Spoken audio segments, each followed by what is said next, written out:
Welcome to the Slop Farm. Enjoy the video. In this video, I will explain how to start your Nissan Titan with a key. First, ensure your vehicle is in either park or neutral, which is a crucial safety step before starting any vehicle. Next, take your key and insert it completely into the ignition cylinder. This cylinder is typically found on the right side of your steering column.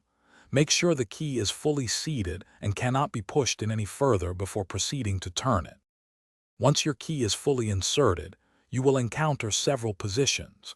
Turn the key clockwise one click to the ACC position. This powers accessories like the radio. Turning it another click brings you to the on position, which illuminates your dashboard warning lights and powers the vehicle's main electrical systems. It is important not to leave the key in ACC or on for too long without the engine running, as this can drain your battery. To start the engine, turn the key firmly past the on position to the start position.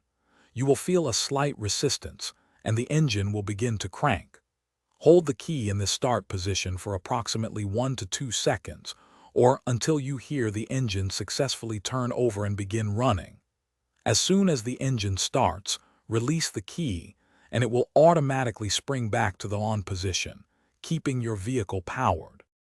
If your Nissan Titan does not start on the first attempt, first check that your battery has sufficient charge. Also, double-check that your gear selector is firmly in either park or neutral, as a safety interlock prevents starting in other gears. Never turn the key to start if the engine is already running, as this can cause significant damage to the starter motor. For any persistent issues, always refer to your vehicle's owner's manual for detailed troubleshooting steps and specific information. Thanks for watching. Consider subscribing if we helped you today.